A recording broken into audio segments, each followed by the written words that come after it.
Hey, you guys heard of Amazon.com? I thought so. Jeff Bezos has implanted that inside your mind, so you know about it. Well, Jeff Bezos is helping Cold Cans a little bit too with their affiliate program. You see, if you're making a purchase on Amazon, you can click through our special link and kick a few buckaroonies back our way. See, Jeff is courteous that way. He likes that we are his prophets, spreading his word, and he'll give us cents on the dollar for every product you buy. So go to coldcanspodcast.com/Amazon. That will take you directly to Jeff Bezos's homepage, where you can penthouse, where you can purchase anything that you could ever imagine, and including. No, you know what you can buy on there. Go find it, coldcanspodcast.com/Amazon, and you click through the link. Every purchase you make puts a few percentages towards our beer money so we can keep doing this podcast, and we will appreciate it, and we will love you, and we will smooch you.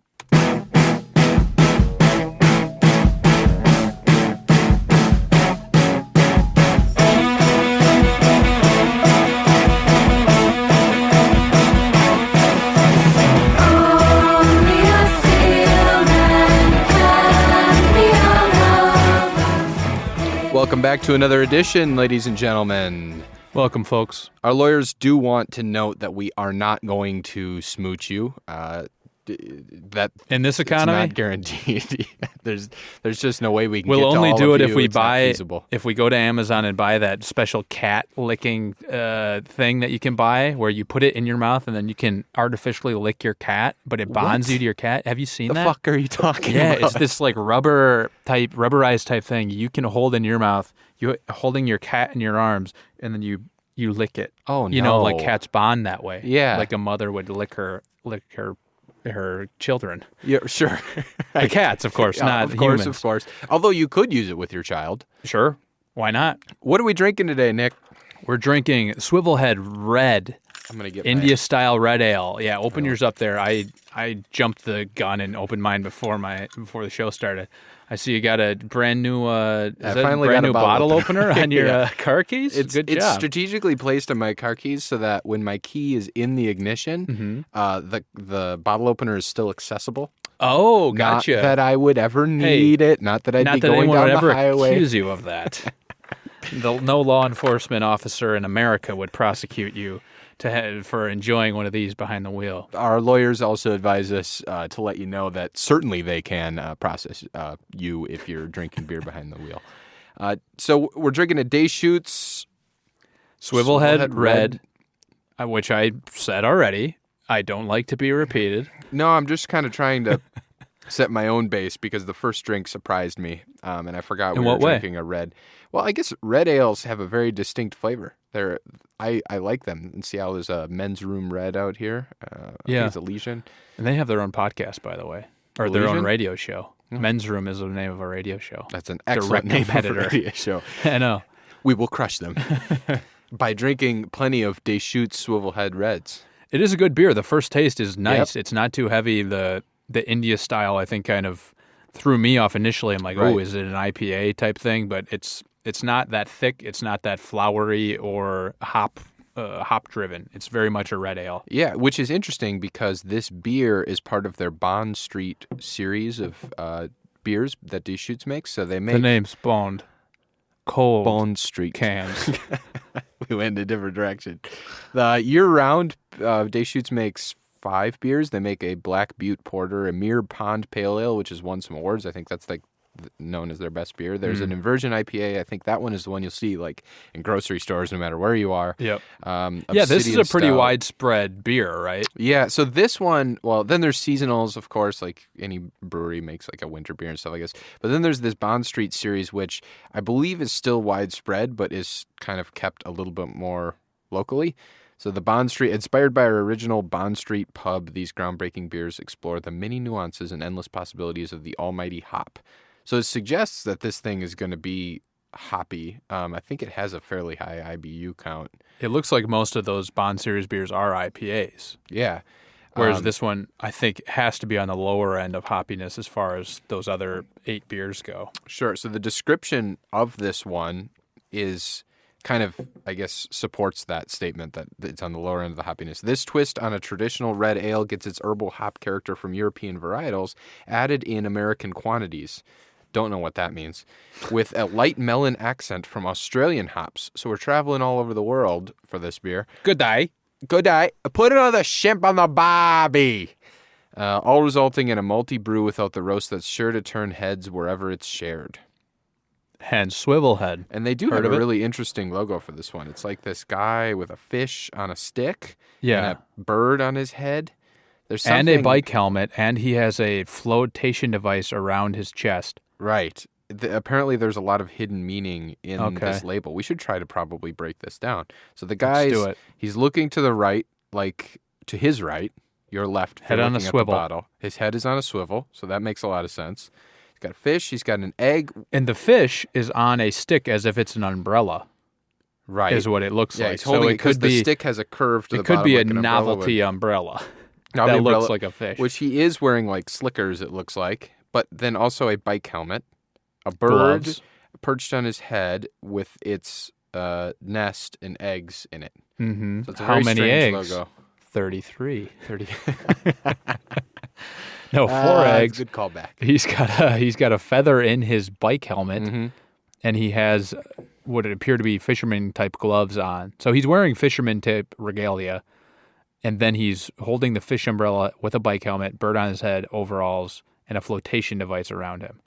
So what hidden meaning are we looking for here? Well, because I don't think we can break it down, I'll read from their website. I found somebody wrote a blog post about this label. Hit me with the takes. Give me the takes. When you buy a 6-pack of this, it's got like a playing card. Some of them are what we're just talking about. The other ones are a similar guy looking in an inverse direction, holding a paddle with a squirrel on his head and an arrow shot into it. So here are the hidden meanings behind the illustration. The guy has red hair and a mustache. Gingers make great brewers, and we have a few on our team.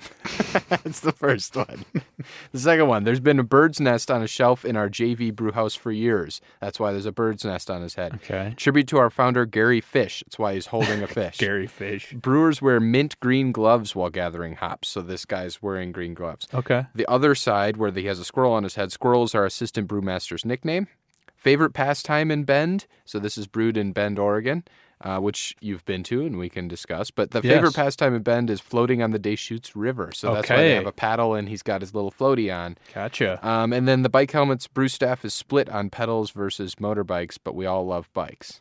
So, cool. Yeah, it's I like that where a company like this is obviously hiring an artist to create that. Mm-hmm. And they're like, use this as inspiration, go for it. But they're see staying what with like their weird roots, which is cool. Yeah. It's unique to them. Like they're pulling all these actual things that are only at this brewery. Like our brewmaster is named Squirrel. So we're going to put a squirrel. We have a few gingers on our team. They make good brewers. Yeah. That stuff's cool. That is great because they're expanding, as we've talked about a lot on this show. We've seen these microbrews start, and they have their little brew pubs and stuff around the nation, and then they sort of expand, and they potentially lose themselves. Right. It sounds like Deschutes is making a concentrated effort to stay put. Stick to the roots. Which is cool. But it was founded in 1988 as a brew pub, so it wasn't even necessarily founded as anything besides a place that makes and serves their own beer at once. So they didn't expand and food. Right. And it was founded in Bend, Oregon. So I've been to Bend. I was there on a road trip recently with a buddy, and it was actually Super Bowl Sunday that we were kind of out and about on the town in Bend, and a fight broke out in one of the bars. It was one of the few bar fights I've ever seen. Oh, that's great. So Pool sticks? No. But damn it. But glass bottles and cups in hand, or pint glasses and bottles in hand. Okay. And Patriots Falcons was the Super Bowl. Earlier that night, at one bar we were at, this dude who's 3 sheets to the wind comes up to us. He's like, I got about $8,000 on the Patriots in this game. And this is when the Patriots are down like 21-3 at halftime, whatever it is. Why he's as drunk as he is. He's not feeling good. And then, as we all know, the Patriots mount a miraculous comeback in the fourth quarter. And he's like, at halftime, I fucking doubled down on the Patriots. I bet $20,000 on them to cover some shit he said. This guy, is this Richard Branson that you're talking to? Yeah. He's got unlimited funds to bet on sports, and he can't speak proper English. But no, this guy, so he was probably talking some shit, but I do believe he was betting on the game because he was very invested in it, as you could tell from the amount of alcohol he was consuming. So at the end of it, he's very happy, he's jovial, whatever. We go to another bar. He and his friends are at this bar. Oh, so they migrate with you. Yes. So I'm getting the sense that Bend isn't an enormous place. No, Bend is a cool place, though. There are breweries and bars, like, kind of concentrated, and you can just move to different ones and things like that. It is like I don't know if there's a college there or not, but it feels like a college town. Okay. Who could say if there is or not? Certainly not many educated people there, so I'm going to say there's not a college town. We get to the other bar. My buddy is chatting to this guy who sat down next to us. The guy's, like, kind of, like, being racist a little bit, just as any small town guy would be. Sure. And then this fight breaks out back farther in the bar. We're like on the near the bar area, near the door, and then like back towards the pool table. There's stuff going down. Maybe there was a pool cue. Grab a cue. I know. I hope there was. Start polishing the stone on this story a little bit and start talking about how they were all holding a pole cue over their knee. Had it at somebody's throat. He shattered a beer bottle. Yep. No, so this thing gets taken outside pretty quickly. The bouncer did his job. He's like, get it outside. And then the guy who was sitting there talking to my buddy has his pint glass in hand. He runs outside and wants to just like be a part of it. And so the guys are it's a lot of, pushing and shoving like outside. At a dog park. There's a fight breakout and all the dogs running. Yeah. And so the bartender's like, did that asshole just take his pint glass outside? Like, yeah. He goes out there. Then the bartender comes back and he's pissed. Like, what happened? He's like, that motherfucker threw that pint glass at me and ran away. He's never allowed back in here again, he says. Wow. Yeah, it was quite the night. I've never experienced actual, like, guys being douchebags like that in a bar. Like, bar fight number one, and then being a dick to the bartender who's just trying to do his job and not get pint glasses shattered in the street, and then you fired at him. That's dangerous. And the guy was a regular, too, from the sounds of it. Okay. So that was my experience in Bend, Oregon. Wow. And that guy had planned to go back soon with a delicious hangover and potentially, I guess, like $50,000. He does that every day. $60,000 in his pocket. Right. Yeah. He boarded his private jet and took off. We're going to Portland. Daddy's rich.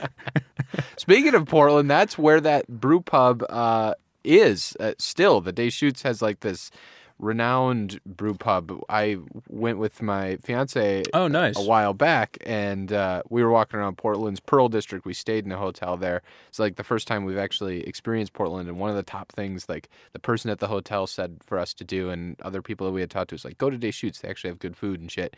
And we went to this brewery, and so I'm sitting at the bar, and there's a ball game on, and this drunk guy comes up and he goes, I got 20,000. So we did go to this brewery, and it's cool. It has like this log cabin, like Twin Peaks feel, which is what you feel like when you're in Portland.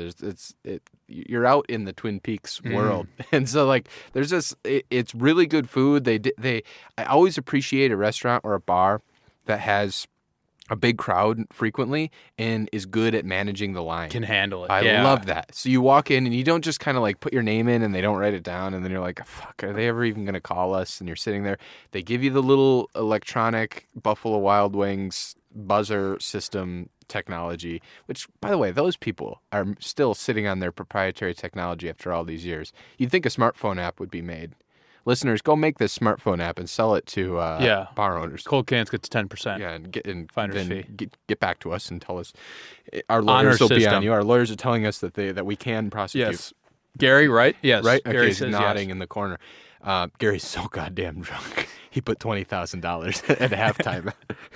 we forgot to say at Bend, we hired that guy we've since hired as our resident lawyer. It turned out I talked to him the next day. He's like, I just finished law school at Columbia. I thought I'd just have a little fun. I'm a big Pats fan. I said, oh, wow, buddy, you want to work for this thriving podcast? He said, yeah, I'll do it.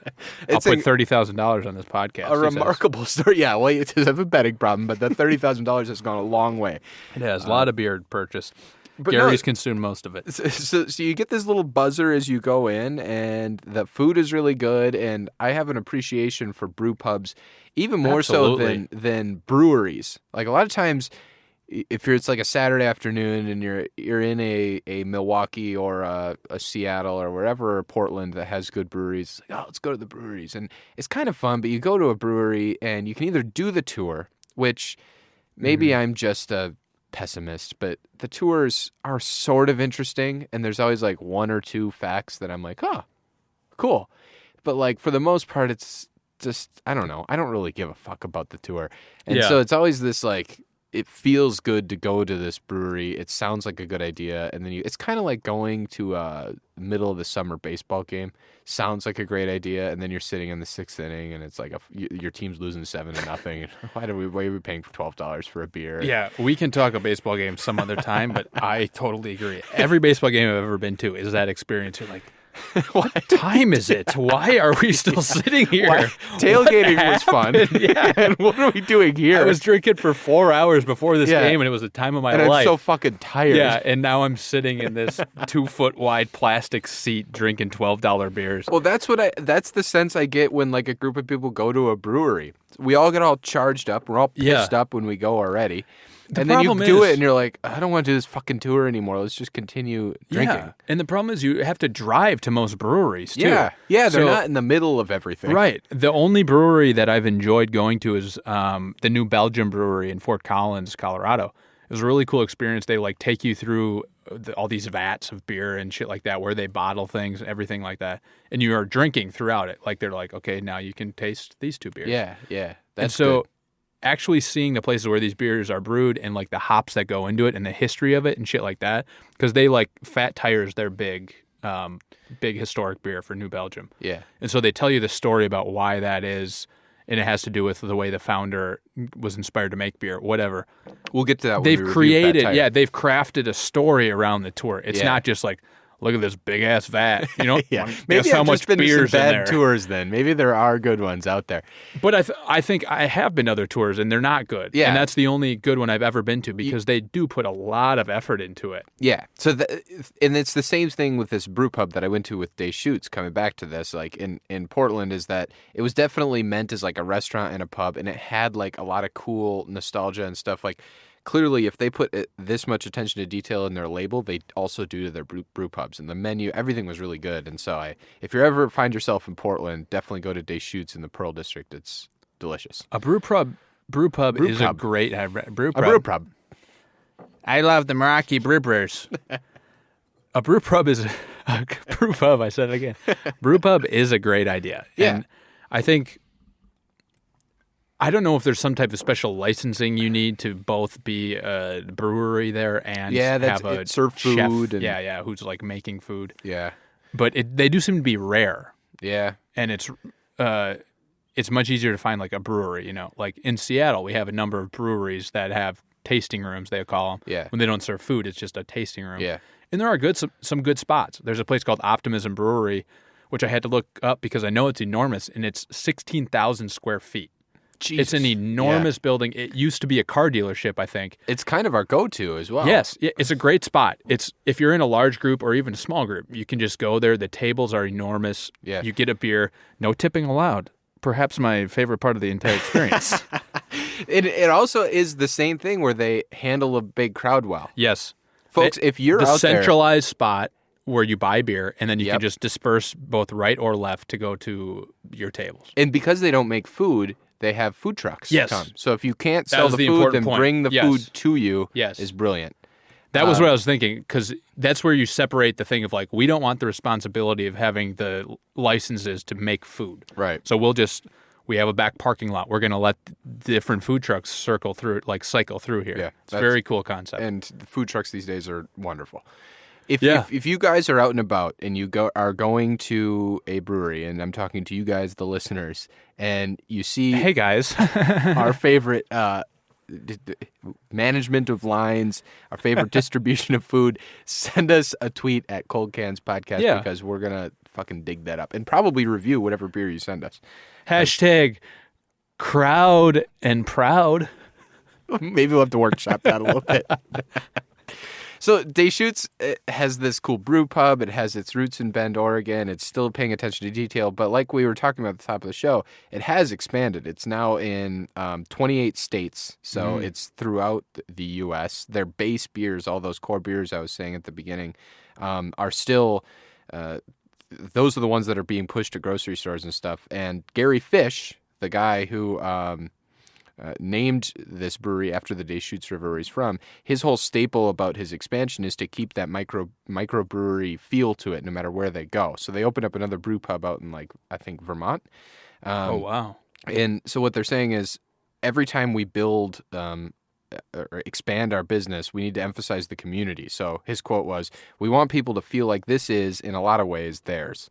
So I think that goes back to, like, kind of figuring out the culture of the place that you found yourself in and integrating that way and being sort of an accepted member of the community rather than just like this sellout beer. Yeah. And I think that works really well. I don't think there's a lot of people that are saying bad things about Deschutes beer. I think it's pretty widely accepted. Which is part of the amazing part of, like, being able to keep a consistent product, when you're distributing that widely. That's why someday, hopefully on this podcast, we can talk to someone who knows about the distribution of beers like that. Like, how does that come to be? Gary, who's sleeping like my dad in the recliner tree stand in the studio. Yeah, but he's sleeping in the recliner over here.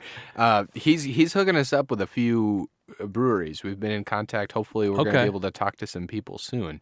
Well, stay tuned, folks. Gary, you good with that? Oh, you bet, Joel. Sounds a lot like Nick's Wisconsin accent. No, that was Gary, who's from the East Coast, went to Columbia. Interesting. So I guess we should go to Beer Advocate. Let's do it. Unlike most of what we drink, is a good beer, right? Yes.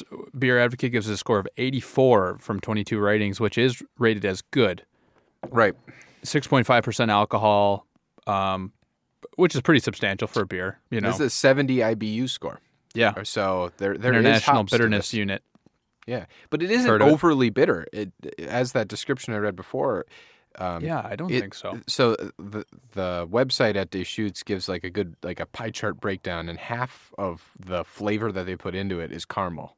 So I think that's where that red part comes in, and then there's an herbal flavor and a spicy flavor, and the spicy is very minimal.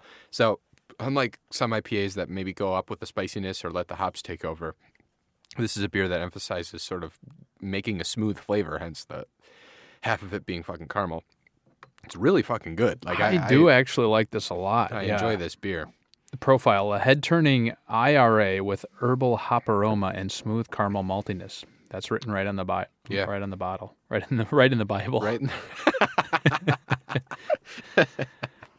As you can tell, Nick's had a few swivel heads this evening. Your head's on a swivel now. This evening. It's going to be dangling and on a swivel. Uncontrollable. So it also, for our Wisconsin listeners, I know we have a nice base there.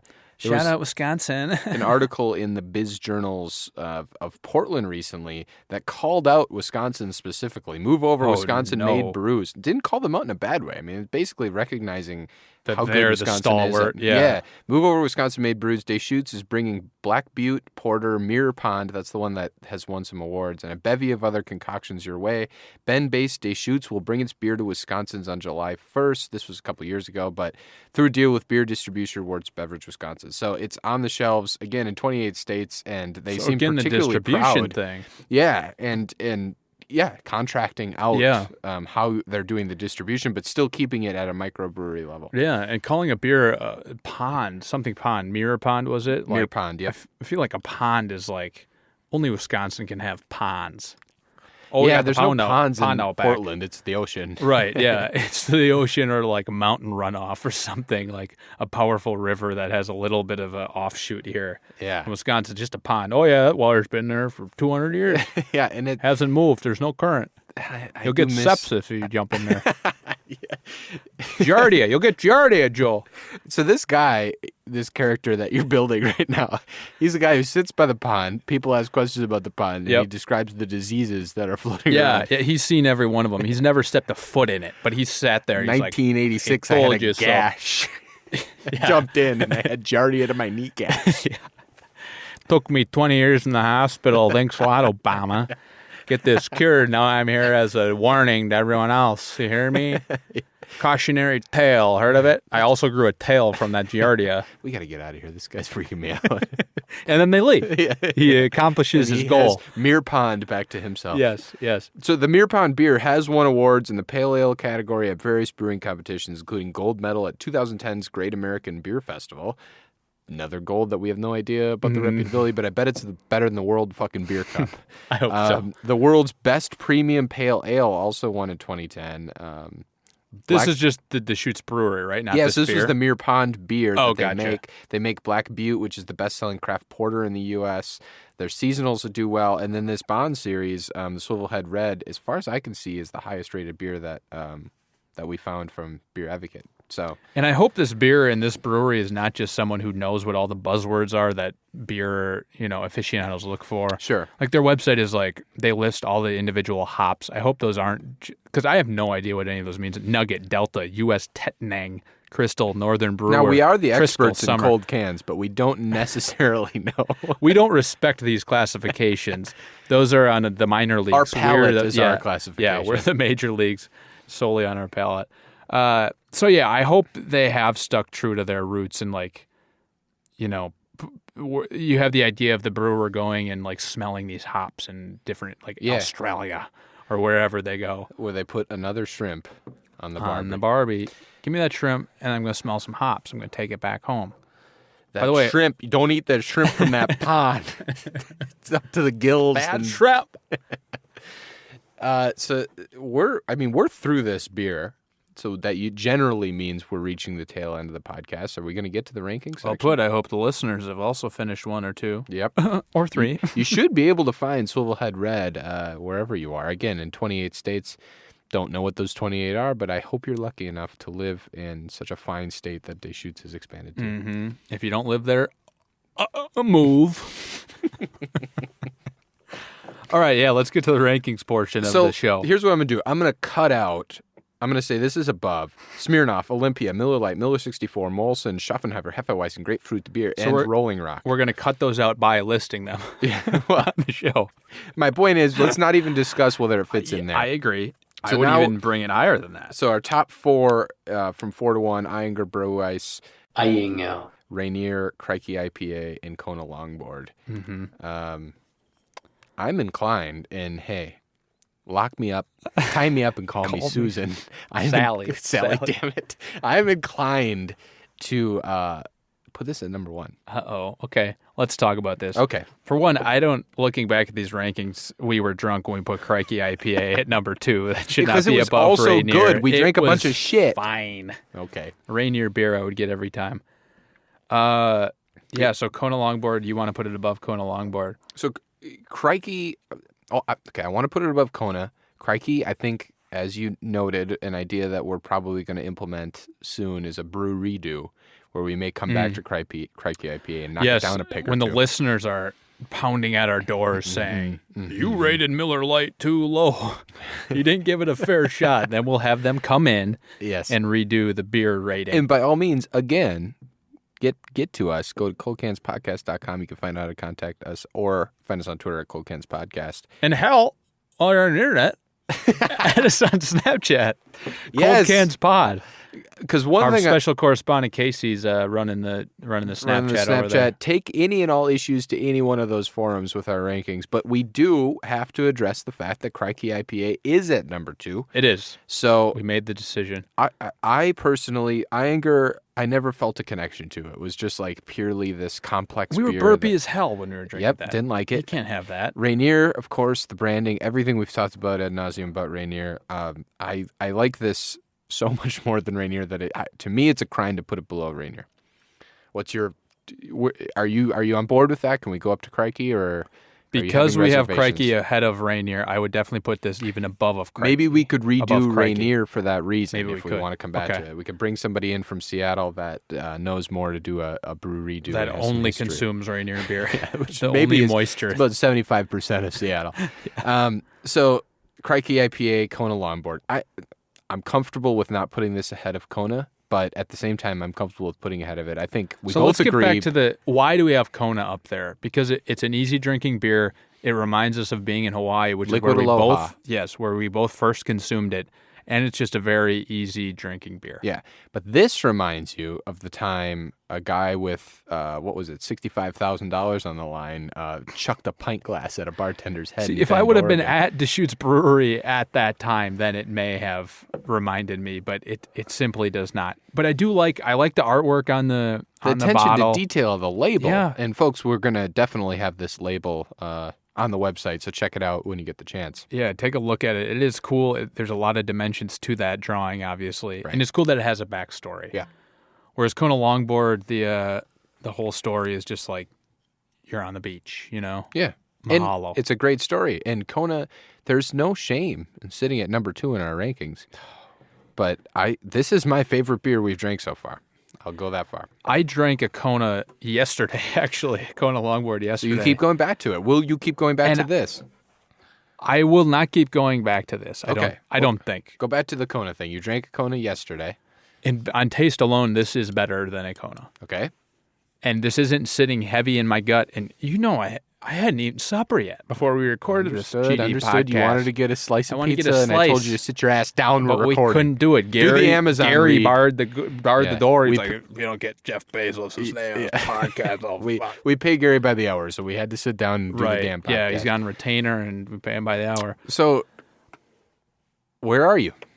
I'll put it above Kona. Wow. So we have a new number 1 uniformly. Sound the alarm. We don't have an alarm. We should have an alarm sound effect. Sound your own alarm at home, folks. So Deschutes, our new number 1. Yeah, Deschutes Swivelhead Red India-style red ale. It's top the board for now. We'll see what may come up and top it. Maybe a brewery redo. Who could say? See you next time.